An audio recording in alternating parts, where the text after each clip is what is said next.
Associated Mahatma దగ్గరకు ఒకసారి వెళదాం. సో మహాత్మా, మీరు అన్నట్టు ఇరాన్ కూడా నమ్మడం లేదు, డెఫినెట్ గా ఇది ట్రంప్ కుట్ర అని చెప్తోంది.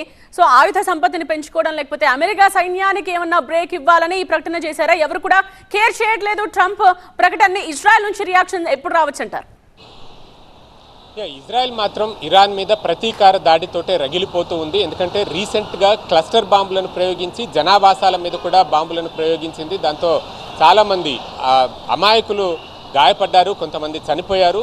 ఈ ప్రకటన అంటే ఈ ఇన్సిడెంట్ తర్వాత ఇజ్రాయెల్ అధ్యక్షుడు బెంజమిన్ నెతన్యాహు ఇరాన్ నేచర్ ఏంటి అనేది, ఇరాన్ ఒక ఉగ్రవాద దేశం అని చెప్పడానికి ఇంతకు మించిన సాక్ష్యం ఇంకేం కావాలి అంటూ ఆయన మాట్లాడారు. మిగతా ప్రపంచ దేశాలు కూడా కలిసి వచ్చి ఇరాన్కి బుద్ధి చెప్పడంలో సహకరించాలని చెప్పి కూడా నిన్ననే ఆయన ఒక ప్రకటన చేశారు. సో అంత ప్రతీకార జ్వాలతోటి ఇజ్రాయెల్ రగిలిపోతున్న పరిస్థితుల్లో ఇప్పుడు అమెరికా చేసిన ప్రకటనను స్వాగతించడమా లేదా దానికి మద్దతు ఇవ్వడం, ఇటువంటిది ఏది కూడా మనం ఎక్స్పెక్ట్ చేయలేమని చెప్పవచ్చు. ఎందుకంటే ఇజ్రాయిల్ ఇరాన్ ద్వారా పరోక్షంగా చాలా కాలంగా కొన్ని దశాబ్దాలుగా సఫర్ అవుతూ వస్తూ ఉంది.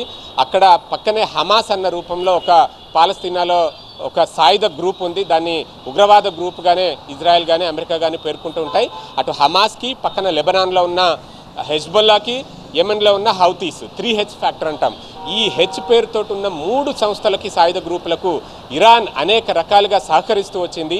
ఆ కారణంగానే ఇరాన్కి బుద్ధి చెప్పాలి అంటూ ఇరాన్ మీద కత్తి దూసింది. అలా మొదలైన యుద్ధం కాస్త ఇప్పుడు ఈ పశ్చిమాసియాలో ఇంత పరిస్థితికి దారితీసిందని చెప్పవచ్చు. సో ఈ పరిస్థితిలో ఇజ్రాయెల్ వెనక్కి తగ్గుతుందా అంటే దాన్ని నమ్మశక్యంగా లేదని చెప్పవచ్చు. అమెరికా చేసిన ప్రకటన పట్ల కూడా ప్రపంచ దేశాలన్నీ ప్రస్తుతానికి గమనిస్తూ ఉన్నాయి. అందులో ఎంతవరకు వాస్తవం ఉంది అన్నదైతే ఏ ఒక్కరూ కూడా విశ్వసించలేని పరిస్థితి నెలకొని ఉందని చెప్పవచ్చు.